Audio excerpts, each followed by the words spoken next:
Saya percaya Anda semua pasti diberkati hari ini. Kalau Anda bisa lihat di layar, saya bersama Pastor Fani.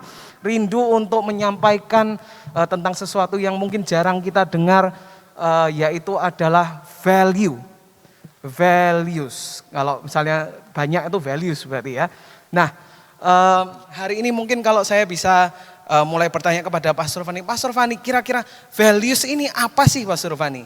Values itu apa? Kok kita jarang dengar, kenapa kok values itu penting, apa itu? Mungkin dimulai dari apa aja dulu ya. Apa sih values itu Pastor Fani? Iya. Selamat pagi semuanya, senang sekali berjumpa dan senang sekali bisa berdua satu kesempatan berdua sama kamu Jos. Value itu bahasa Indonesianya nilai kehidupan. Oh, sorry sebentar, saya betulkan mic-nya sebentar ya. Oke. Biar bisa dengar semua di sini. Oke. Saya ada PowerPoint-nya, mungkin kita sering dengar kata value, tapi bahasa Indonesianya jarang kita dengarkan. Karena kalau value diterjemahkan kan harga atau nilai. Tapi sebetulnya sadurannya itu value adalah nilai kehidupan. Ya, apa itu nilai kehidupan? Adalah sebuah prinsip atau standar tentang apa yang penting dalam kehidupan. Jadi kalau saya sebut value, ya itu nilai kehidupan, itu pokoknya ingat dua hal.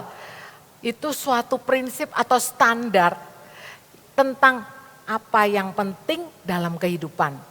Nah, nilai kehidupan saya itu adalah prinsip yang saya percayai dan saya anggap penting dalam menjalani kehidupan. Karena kita tahu kalau value itu standar, ya kan, standar. Tapi standar itu belum menjadi milik saya dan milik saudara kalau dua hal itu tidak terjadi, yaitu harus saya percayai, harus saya anggap penting, ya, saya percaya dan anggap penting dalam menjalani kehidupan. Kalau dua hal itu ada, berarti itu menjadi nilai kehidupan saya. Bahasa Inggrisnya, my value are things I believe are important in the way I live. Jadi maksudnya gini, pokoknya kalau dengar kata value, ingat aja value itu kan harga, nilai. Pokoknya dua kata ini, apa yang saya percaya, dan saya anggap penting dalam hidup, itu menjadi value saya, kira-kira. Dan value tiap orang itu bisa berbeda ya. Value tiap orang bisa berbeda, bahkan value tiap bangsa bisa berbeda. Value atau nilai kehidupan bagi saya, contohnya kalau bagi saya itu orang yang mestinya punya standar ya, nggak boleh datang telat. Ketepatan waktu itu value saya. Jadi kalau kemana-mana umpamanya harus sebelumnya, itu salah satu contoh. Tapi bagi orang lain mungkin enggak. Tapi intinya dua kata ini, apa yang saya percayai dan apa yang saya anggap penting untuk di dalam kehidupan ini menjadi value saya, nilai kehidupan saya. Itu kira-kira. Oke, kalau begitu kita sudah belajar apa itu value ya. Tadi apa yang saya anggap penting, apa yang saya anggap ini saya percayai untuk saya butuhkan di dalam cara saya hidup. Kenapa kok ini penting Mas Ronald? Kenapa kok value itu penting di dalam kehidupan kita? Ya, ada dua hal kenapa penting. Pertama, value ini akan membantu kita untuk mencapai visi. Minggu-minggu sebelumnya bisa dilihat apa itu visi. Value ini membantu kita untuk mencapai visi. Nah, berhubungan juga kok bisa? Karena value ini juga akan membantu kita untuk mendukung attitude atau sikap kita. Sehingga ada dua kata yang berhubungan yang saya mau bahas tadi soal value atau nilai kehidupan. Yang kedua adalah value penting karena supaya kita punya sikap atau attitude berubah ya. Attitude itu adalah seperti yang tertulis di PowerPoint, bahasa Indonesia sikap. Nah, sikap ini adalah pandangan dan perasaan suka atau tidak suka pada seseorang atau sesuatu. Jadi kalau kita dengar kata attitude atau sikap, pokoknya ingat dua. Dua yang sangat gampang lagi, suka, tidak suka. Pandangan kita itu membuat perasaan kita suka atau enggak suka. Nah, attitude ini akhirnya terekspresi dalam tiga hal, terekspresi dari perbuatan kita, dari perkataan kita, dan kadang tidak dikatakan tetapi terekspresikan dari body language. Pernah nggak sih ketemu orang yang kamu kayaknya lagi nggak seneng begitu, dia nggak mengatakan, tetapi dia nggak senang, body language. Nah, kata yang kedua, attitude, sikap ini penting. Ini yang jauh lebih, maksudnya untuk supaya kita mengerti ada dua kata yang kita pelajari, value atau nilai kehidupan dan sikap atau attitude. Ini juga penting ya. Ya. Saya teruskan kalau attitude kenapa penting, nextnya. Sikap ini bersumber dari hatimu. Ya saya kasih firman ya, saya kasih ayat. Ini ayat firman Tuhan mengatakan demikian. Orang yang baik mengeluarkan hal-hal yang baik dari perbendaraannya. Dan orang jahat mengeluarkan yang jahat dari perbendaraan yang jahat. Maksudnya begini. Apa yang ada di dalam hati ini akan terekspresi keluar. Ya, kalau yang ada itu baik, sikap kita itu ya menjadi baik gitu ya. Tapi kalau kita lagi memang hatinya ada kedongkolan, iya kan? Jahat ini jangan dianggap yang jahat, yang membunuh apa, tapi coba deh. Kita ketemu seseorang yang kita belum bisa ampuni, yang jengkel saya tersinggung gitu ya. Kan itu di hati. Terus nanti sikapnya itu bisa berubah. Nah, sehingga kita ini bisa negatif atau positif tergantung sumbernya. Saya berharap kita sih punya sikap yang positif, yang ramah, yang sopan. Dan menariknya sikap ini bisa tulus, bisa dibuat-buat sih. Saya bisa pura-pura gitu karena ekspresi itu bisa diaktingkan, bisa. Cuman kalau yang tulus ini keluar, bedanya dengan yang gak tulus itu kalau yang gak tulus itu gak tahan lama. Berapa lama orang bisa sikapnya terus-terus baik kalau hatinya ada sesuatu yang gak beres. Berapa lama orang bisa pura-pura mengasihi, pura-pura menerima padahal hatinya kepahitan, sakit hati gitu ya. Karena dia mungkin menjadi korban dan belum mengampuni berapa lama. Nah itu dia, jadi sikap ini juga bisa berubah-berubah.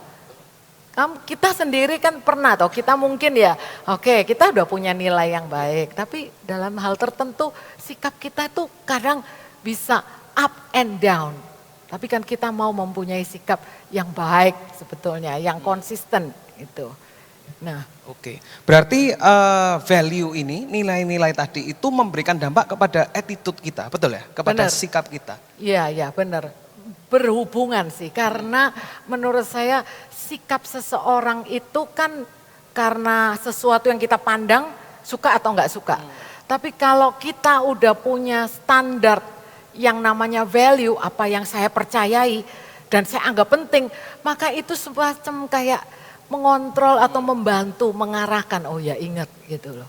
Iya. Dan kalau kita sudah menganggap, tadi kita sudah berbicara tentang value, kalau kita anggap itu penting, kita percayai, berarti itu kita akan memberikan prioritas, betul ya Ustaz Rofani ya? Betul, ya. Memberikan prioritas dan juga bisa merubah sikap kita. Benar, gitu ya. benar. Nah. Ya, jadi value atau nilai kehidupan mesti ditentukan. Itu sesuatu yang kamu percaya dan anggap penting. Sesuatu yang kamu percaya dan anggap penting, tapi yang benar standarnya menurut saya kita berbicara ini di sini dalam konteks yang alkitabiah gitu ya.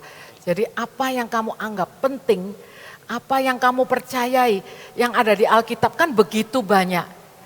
Wah puji Tuhan kalau value-mu tinggi semua, tapi oke, saya tahu kita semua hidup di dunia, kita masih dibatasi oleh kadang-kadang kedagingan dan situasi yang gak enak kayak pandemi begini membuat kita punya standar itu kadang-kadang standarnya sama tapi sikap kita udah berubah dan kadang-kadang kita menurunkan value kita, menghilangkan value kita, iya kan? Contohnya mungkin lebih baik kalau dikasih contoh ya, contohnya dalam keadaan pandemi ini kita kebaktian online ya. Kalau value kita yang penting itu ibadah, bertemu dengan Tuhan, itu berbakti. Aku dan seisi rumahku akan melayani Tuhan. Itu value yang tinggi. Attitude-nya apa sikapnya? Ya kalau tiap hari Minggu ya kita udah siap dari pagi gitu loh. Kita udah benar-benar bersuka cita. Hari ini kita mau kebaktian untuk memuji dan menyembah Tuhan. Mau memberikan persembahan kita. Nah tapi dengan adanya PPKM ini kan kebaktiannya online gitu loh. Kan nggak ketemu di sini. tiba-tiba value itu bisa menurun gitu loh ya. Sikapnya akhirnya ya udah gitu. Karena ya agak males juga ya sikapnya kadang-kadang aduh telat dikit. Atau ya kita bisa sambil asal-asalan gitu kan beda suasananya. Tapi kalau kita mengerti value-nya bahwa apa yang saya anggap penting dan saya percayai bertemu merasakan hadirat Tuhan itu dimanapun, kapan saja. Dan waktu kebaktian pun di rumah juga sama nilainya dengan kalau di rumah dengan gereja sama rumah itu Tuhan sama, Tuhan yang sama dan Tuhan senang. Nah itu berbeda. Kalau boleh saya kasih contoh sedikit, saya ingat papa saya itu mengajarkan, mengimpartasikan. Tadi kita sudah berbicara tentang bahwa values ini juga bisa kita turunkan, wariskan. Kalau kita sudah berbicara tentang legacy, mewariskan. Saya ingat papa saya itu pernah, Pastor Sam itu selalu mengajarkan kepada saya kalau diajak pergi atau apa, Pastor Sam itu selalu bilang kayak gini, Tuhan itu baik ya Jos ya. Jadi setiap kali Pastor Sam itu mengajarkan saya untuk mengucap syukur. Saya bukan diajarin kamu harus mengucap syukur, bukan. Tetapi melalui apa yang Pastor Sam lakukan, mengucap syukur terus waktu nggak ada uang, Pastor Sam mengucap syukur, Pastor Sam mengatakan Tuhan itu baik ya. Waktu ada uang datang pun Pastor Sam juga nggak lupa kan Tuhan, bersyukur, mengucap syukur kepada Tuhan. Dan di situ saya belajar bahwa oh iya ternyata penting ya untuk mengucap syukur itu ya. Walaupun lagi di tengah-tengah masalah atau lagi diberkatin, apapun itu penting untuk mengucap syukur. Jadi betul, ternyata value ini bisa diturunkan, betul ya Pak Surfani? Yeah. Nah, ada satu hal yang saya sempat ngomong-ngomong sama Pak Surfani sempat bilang kepada saya, dan ini sangat unik kalau menurut saya, yaitu Pak Surfani mengatakan sikapmu adalah pilihanmu, betul ya Pak Surfani ya? Iya benar, tadi seperti yang dicontohkan loh, Pastor Sam itu selalu punya prinsip Tuhan itu baik, ya nilainya itu benar, value-nya God is good, jadi Tuhan itu menjadi segala sesuatu yang memberi kebaikan bagi dia. Dalam keadaan mungkin tidak selalu keadaannya baik, attitude-nya dia selalu mengucap syukur. Betul. Nah saya senang dengan poin selanjutnya, sikapmu adalah pilihanmu. Ya, sikap tuh memang pilihan, nggak ada orang bilang gara-gara kamu saya itu ngambek gitu loh, gara-gara kamu sih gitu loh. Gara-gara pandemi jadi saya itu nggak ngasih persembahan, nggak bisa gara-gara, karena itu pilihan. Bahagia itu juga pilihan. Betul. Mau sukacita, mau enggak, mau pandemi, dalam pandemi kita juga bisa tetap bersukacita. Karena kita tahu sukacita itu dari Tuhan, ada di dalam kita. Tinggal kita mau enggak bersukacita. Optimis itu mungkin kata-kata bahasanya yang di dalam Alkitab itu positif karena iman ya, beriman, optimis itu juga pilihan gitu. Kebaikan itu pilihan, kamu mau berbuat baik atau sengaja nggak ramah gitu ya, marah-marah atau ramah itu pilihan. Memberi tadi pilihan, karena kita nggak bisa tunggu saya pandemi selesai maka kerjaan saya udah lumayan, no. Tuhan nggak melihat jumlahnya tapi melihat dari sikap hatinya. Semua pilihan, menghargai juga pilihan. Saya mau katakan bahwa tadi dikatakan mengucap syukur itu pilihan. Ada ayatnya yang saya mau bagikan di Ibrani 13 ayat 15. Dikatakan sebab itu marilah oleh dia senantiasa mempersembahkan korban syukur kepada Allah. Yaitu ucapan bibir yang memuliakan namanya. Nah orang yang suka bersungut-sungut, suka komplain, ya menggerutu. Nah kita perlu belajar bahwa oleh dia, kalau Tuhan suruh sesuatu mengucap syukurlah. Itu selalu Tuhan juga mengequip, memperlengkapi kita. Karena ada Roh Kudus di dalam kita yang oleh Roh Kudus, kita tuh bisa memberikan korban syukur meskipun pengorbanan. Makanya disebut korban syukur. Karena secara kedagingan kita nggak enak. Tapi karena kita tahu kita bisa dimampukan oleh karena dia.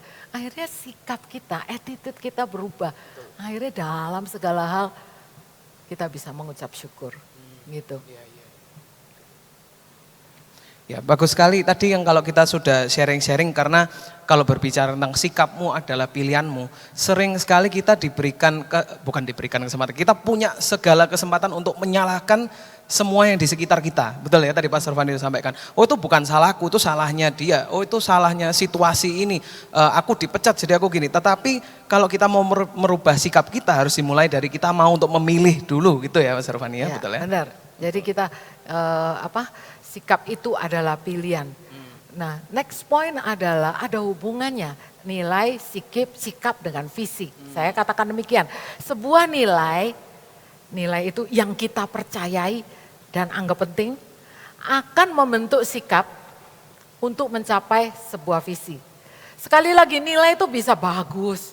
Tapi kalau itu bukan kita percayai dan kita anggap penting, maka kita tidak akan memprioritaskan nilai itu dan tidak akan merubah sikap.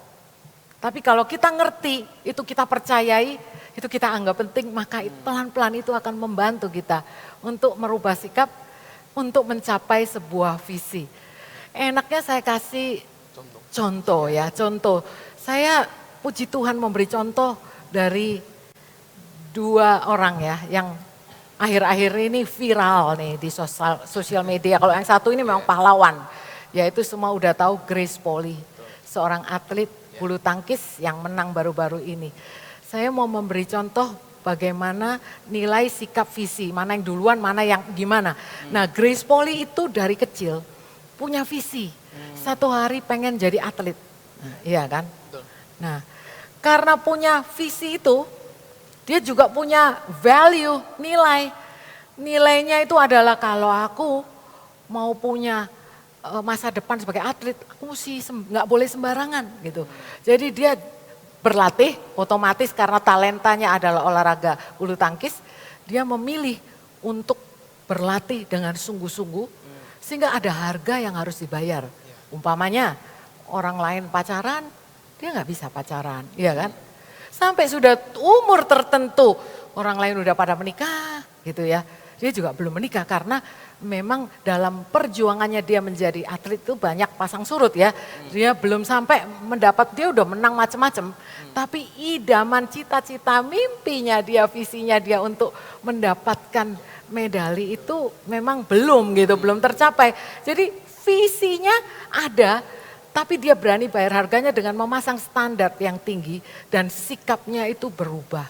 Saya membaca di IG-nya, jadi bisa dilihat di IG-nya. Ini yang tertulis, saya tinggal copy paste aja. Dia berkata demikian, finally I found my strength. Saya merasa kuat sewaktu saya dapat mengesampingkan ego dan pride saya untuk kepentingan bangsa dan negara melalui bulu tangkis di nomor ganda putra. Wow, dia benar-benar punya value dan sikapnya baik sekali. Pasti doh ya, pernah juga dia mengalami satu tekanan karena umurnya makin bertambah. Dan biasanya kalau untuk atlet ke Olimpiade itu mungkin ada umur-umur ideal gitu, udah melampaui berapa gitu, mungkin satu tekanan. Seakan-akan dia katakan banyak orang yang gak percaya dia mampu karena umurnya udah lewat dari masa-masa yang berjaya. Tapi ini tulisan dia, tanggal 10 Juni 2021, ini dia menuliskan gini, adalah di mana saya memberanikan diri untuk menulis dan memperkatakan kata iman ke dalam hidup saya setiap hari. Lalu dia juga katakan, saya merinding setiap kali saya membacanya sekarang. Sebab apa yang kita ucapkan akan menjadi arah hidup kita terlepas dari apa yang dunia katakan. Lalu dia tunjukkan di sepucuk kertas yang dia tulis, yaitu Gracia. Dia katakan, percaya diri, sehat, kuat, anak raja di atas segala raja. Gitu. Punya serve yang bagus, ya, punya serve. Lalu dia katakan, Gracia dan Apriani, juara Olimpiade 2021 Tokyo. Terjadi, dimulai dari sebuah visi dan dia membayar harganya dengan menaruh standar yang tinggi, value yang tinggi. Dan sikapnya juga waktu dia dibully atau diremehkan atau dicemooh, dia pantang mundur. Pilihan. Bagi dia kerja keras itu pilihan. Bagi dia nggak pacaran dulu, pilihan. Akhirnya dia mendapatkan pasangan yang cinta Tuhan, yang cinta dia, yang luar biasa. Itu Contohnya dengan Grace Polly, gitu ya. Nah, saya kasih satu contoh lagi, boleh? Satu Ini contoh juga lagi. lagi viral gitu. Ini seorang dokter yang Dokter Gunawan gitu. Namanya nggak terkenal, banyak yang namanya Dokter Gunawan. Tapi Dokter Gunawan ini satu terkenal karena di-expose di acara Deddy Corbuzier. Karena waktu Deddy Corbuzier itu positif masuk rumah sakit, dia yang merawat. Nah, Dokter Gunawan ini jadi viral karena di acaranya Deddy itu dikatakan, ini terkenal nih dokter. Terkenal apa? Suster-suster aja bilang, kalau aku sakit aku maunya dirawat dokter. Ini dokter paling baik. Masa kalau pasien yang nggak mampu dia bayarin. Pasien yang mampu tapi nggak mampu beli obat yang lebih mahal, dibayarin obatnya. Jadi dia itu berkorban untuk pasiennya. Udah nolongin tapi juga berkorban. Nah, menariknya dia katakan bahwa kok dia bisa begitu ya, sampai dedinya waktu menginterview tuh ya ada ya orang gitu. Saya yang mendengarkan ikut terharu, saya bangga. Wah, di Indonesia ini masih ada anak Tuhan yang melayani menjadi dokter sungguh-sungguh dengan sikap tulus melayani. Iya kan? Terus dikatakan demikian karena ini dia katakan contohnya legacy, karena ayah saya sering mengatakan, ayahnya memberikan legacy value, mewariskan nilai-nilai bagaimana kalau orang tuh mesti membantu. Kalau kamu punya satu, kasihkan setengah. Dia katakan gitu. Jadi kasih. Lah kalau cuma punya setengah, papanya kasihkan, ya kasihkan. Itu yang terjadi. Puji Tuhan menjadi viral. Yang menariknya akhirnya Daddy memberikan dia sebuah mobil yang mahal. Karena terkenal nih, dokter ini naik Grab. Tapi dia katakan saya naik Grab bukan karena nggak punya mobil, tapi karena untuk convenient. Nah, luar biasa bagaimana seorang karena warisan legacy dari papanya itu.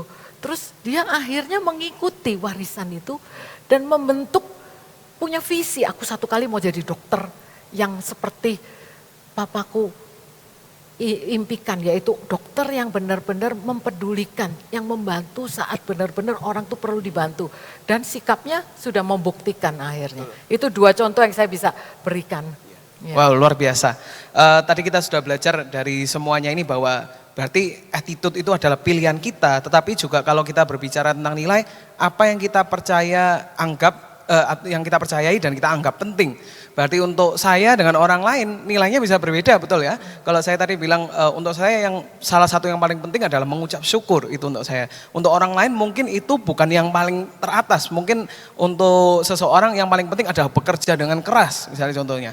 Nah, kira-kira kalau di gereja kita ini di SCBG Marajawali, nilai apa yang kita mau impartasikan kepada jemaat-jemaat kita, Pak Surfani? Benar, jadi kita semua harus punya visi ya, visi dalam hidup. Visi di dalam pekerjaan, demikian juga harus punya value. Value kehidupan, value dalam menjalani kehidupan itu beda mungkin dengan value-nya waktu mengasuh anak atau value-nya dalam bekerja mungkin agak berbeda tapi selalu berhubungan. Nah, demikian juga nilai atau value yang gereja Surabaya City Blessing ada itu selalu indah untuk mendukung visi misinya. Nah, ada yang disebut faith, F-A-I-T-H. Ini yang kita ingin wariskan kepada para jemaat ya. Ini visi kalau dimiliki oleh setiap pribadi bukan hanya untuk mendukung kehidupanmu, mendukung pelayananmu, tapi benar-benar kehidupan juga. Jadi bukan untuk supaya gerejanya, enggak, sebetulnya intinya adalah supaya engkau mempunyai nilai paling tidak minimum 5. Setelah itu kamu tambah sendiri. 5 ini adalah faith, F-nya dari kata faithful, setia, A-nya available, I-nya itu involve atau terlibat, teachable, T-nya atau mau diajar untuk belajar, dan hungry, lapar akan kebenaran firman Tuhan. 5, yang dimana kalau kita ngerti kita tuh harus punya value yang benar-benar setia. Terus menyediakan diri gitu ya, enggak egois, jadi menyediakan diri. Terus involve, terlibat. Nanti ngomong terlibat ini banyak hal, terlibat tuh bukan orang yang sibuk, bukan. Terlibat itu bukan orang yang controlling, bukan. Tapi terlibat apa? Terlibat dalam maksudnya terlibat di dalam pengasuhan anak, terlibat di dalam pengembangan rohani pasangan suami istri, terlibat bener. Jadi ini nilai yang 5 ini yang akan mungkin kita bisa bahas di minggu-minggu ke depan karena nggak mungkin saya bahas semuanya ini. Ya. Tapi yang pasti adalah di dalam SCBG Maraja Wali kita nggak cuma kepingin ngasih tahu bahwa value itu penting nggak, tapi kita juga kepingin untuk mengimpartasikan, betul ya Pak Surfani ya. Benar. Tadi apa? Faith itu adalah faithful atau setia, available itu adalah apa tadi? Available? Menyediakan diri, oke. Ya. Involve. Involve itu terlibat, teachable itu mau diajar untuk belajar. Banyak orang mau belajar, tapi nggak mau diajarin orang yang dia rasa oh ini nggak qualified. Mau diajar atau teachable di sini ini berbicara mengenai hati yang cukup rendah hati untuk berani mengakui kesalahan. Itu juga teachable. Orang yang berani menerima kritik atau saran ya dengan hati lapang. Jadi kita mau belajar lebih lanjut lagi. Umpamanya kata setia. Oh, setia itu apa? Karena di firman Tuhan itu kita ngomong definisi sesuai Alkitabiah. Definisi setia mungkin saya suami istri, oh saya setia kok. Saya nggak cerai, ini buktinya saya tetap setia. Tetapi hubungannya nggak harmonis. Padahal firman Tuhan katakan soal setia itu berbicara mengenai tulus, ikhlas ya. Keyakinan iman yang teguh. Ada juga setia itu juga artinya jangan nyimpang ke kanan ke kiri. Kalau saya sudah katakan demikian lakukan kata Tuhan. Nah itu setia. Juga bagaimana kita bisa belajar setia dari Tuhan Yesus yang sungguh amat setia. Kita enggak setia, dia pun tetap setia. Jadi ada pelajarannya yang perlu kita kupas yang nanti bisa menjadi nilai di dalam diri kita. Ya. Oke, jadi itu mungkin kita bisa bahas lebih dalam lagi di minggu-minggu ke depan. Kita akan membahas tentang apa sih faith itu, faithful itu apa, lebih dalam lagi, available, involved, teachable, hungry. Tapi yang pasti hari ini kita sudah belajar tentang nilai, betapa pentingnya nilai itu. Kalau misalnya kita anggap penting, pasti kita akan prioritaskan. Yang bisa mengubah juga attitude kita, sikap kita, dan membantu kita untuk mencapai visi itu. Betul ya Pak Surfani ya? Amin. Mungkin hari ini sebelum kita selesai, saya bisa minta tolong Pak Surfani untuk tutup dalam doa? Ya, dari sebelum saya berdoa, saya mau katakan bahwa yang terpenting itu sebetulnya dimulai dari mana dulu gitu. Yang tempo hari udah ngomong visi, oke. Tapi sekarang value penting, ya value. Semuanya sama penting, dari mana dimulainya, dari mana yang kita sekarang ketemu. Hari ini kita belajar tentang nilai, kita pelajari nilai. Tapi karena nilai itu juga baru dibahas secara detail minggu depan, berarti paling enggak kalau hari ini kebaktian selesai kita kembali ke masing-masing pekerjaan, kita ingat satu hal tentang sikap. Hari ini kita ingat sikap lah, sikap itu pilihan ya. Sikap tuh nggak bisa gara-gara dia ya, saya siksa gitu. Sikap itu pilihanmu. Sikapmu tidak sebetulnya dipengaruhi oleh orang lain. Orang lain mempengaruhi engkau meskipun dibully, dianiaya atau dijelek-jelekin. Tapi kalau saya memilih tetap saya mau bersikap seperti apa yang saya percayai sebagai value, maka engkau sudah melakukan yang terbaik dan sikapmu ini akan baik. Tapi sekali lagi saya katakan, apa yang dari hati keluar, apa yang ada dari mulut kita keluar dari hati. Ingat enggak, mungkin Mutiara kata Mutiara, you are what you eat. Maksudnya gini, kamu tuh apa yang kau makan. Jadi kau makan apa, jadi itulah seperti engkau. You are what you think. Apa yang kamu pikirkan, engkau menjadi seperti apa yang kamu pikirkan. Demikian juga, apa yang kamu pilih, itu akan membentuk kamu. Saya senang dengan satu kata-kata yang dengan gini artinya gini. Whatever choice you make, makes you. Jadi maksudnya gini, pilihan yang akan saya pilih hari ini akan membentuk saya. Pilihan itu akan membentuk saya. Jadi kalau saya memilih untuk bersikap seperti apa yang Tuhan ajarkan, seperti nilai-nilai yang saya percayai, maka saya akan benar-benar akan menguasai dan benar-benar sudah ada Roh Kudus. Jadi jangan pikir aduh ini susah banget ya hari ini ya. Karena siapa yang bisa setia, available, menyediakan diri, involve, terus habis itu rendah hati, kayaknya kok susah. Kalau Tuhan meminta sesuatu, Tuhan juga memperlengkapi. Jadi satu hal, ingat kata-kata sikap hari ini, attitude. Dan ingat bahwa kalau Tuhan yang menyuruh, ya, Tuhan yang memberi perintah, dia sudah memperlengkapi kita. Terutama soal sikap, ini berbicara dengan apa yang ada di hati. Lihatlah apa yang kita sudah miliki sekarang ini. Di dalam kita, ini bagi setiap anak Tuhan. Di dalam kita sudah ada Roh Kudus. Roh Kudus yang sudah ada di dalammu yang memberikan sukacita, kasih, kesabaran, kemurahan, kebaikan, kesetiaan, penguasaan diri, dan sebagainya. Dan sudah ada kuasa yang dimana kuasa yang sama yang membangkitkan Yesus dari kematian itu ada di dalam kita. Berarti bukan kita mampu atau enggak, tapi kita mau atau enggak.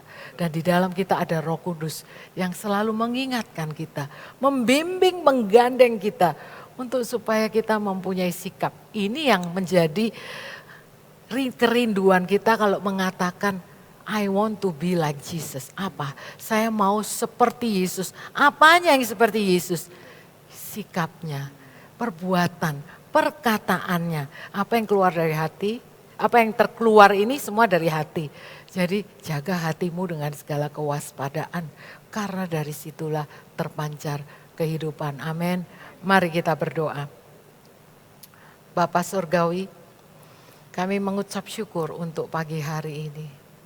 Kami tahu bahwa Engkau begitu mengasihi kami. Dan Engkau begitu menghargai kami begitu tinggi. You value us. Engkau begitu mengasihi kami. Sehingga Engkau menerima kami, menebus kami. Engkau menganggap kami anak. Oleh sebab itu hari ini kami berdoa. Untuk setiap yang mendengarkan firman Tuhan dimanapun kami berada. Kalau ada hati kami yang mengandung sesuatu yang tidak berkenan kepadamu. Apakah itu kepahitan, kemarahan, kekesalan, dendam, sesuatu kekecewaan yang membuat sikap kami akhirnya juga negatif ya Tuhan. Yang membuat kami menjadi pelit, menjadi sinis, menjadi kasar, tidak menghargai. Tidak bisa ramah tapi kami marah-marah. Hari ini Tuhan, Engkau melalui Roh Kudus-Mu akan berbicara ke setiap hati. Bagi setiap yang benar-benar luka hatinya, Engkau yang memulihkan. Karena Engkau adalah Bapa yang baik. Engkau yang sanggup untuk benar memulihkan setiap hati yang hancur. Bahkan Engkau dekat dengan orang yang hancur hati. Hari ini kami diingatkan kembali bahwa kami mau menjadi serupa denganmu. Karena kami adalah ciptaanmu yang diciptakan sesuai dengan gambaran dan rupamu. Dan biarlah itu tercermin dari sikap kami ya Tuhan. Biarlah kami menjadi teladan. Dan bahkan apa yang kami sekarang lakukan, apa yang kami katakan, kami tahu itu sangat berkuasa akan terjadi. Oleh sebab itu kami juga teringat bahwa biarlah kami menjadi teladan bagi anak-anak kami. Kami menjadi teladan bagi orang yang kami didik, menjadi teladan bagi murid-murid kami. Dan biarlah berkat dari Bapa yang selalu setia, itu selalu menyertai kami melalui Roh Kudus-Mu. Dan kami mengucap syukur untuk apa yang Tuhan Yesus sudah lakukan di kayu salib. Yang memampukan kami hidup dengan penuh kemenangan. Karena Engkau yang memberikan kemenangan ini. Oleh-Mu kami bisa hidup dengan menang. Oleh-Mu kami bisa memberikan korban pengucapan syukur kami. Oleh-Mu kami bisa mengasihi bahkan musuh-musuh kami. Terima kasih Tuhan, diberkatilah jemaat-Mu dimanapun mereka berada. Dan biarlah persekutuan mereka dengan Engkau tetap intim. Dan hubungan mereka suami istri dengan anak-anak menjadi indah. Karena ada hadirat Tuhan di dalam keluarga. Di dalam nama Tuhan Yesus Kristus kami berdoa dan mengucap syukur. Haleluya. Amin, amin. Selamat hari Minggu, sampai berjumpa minggu depan.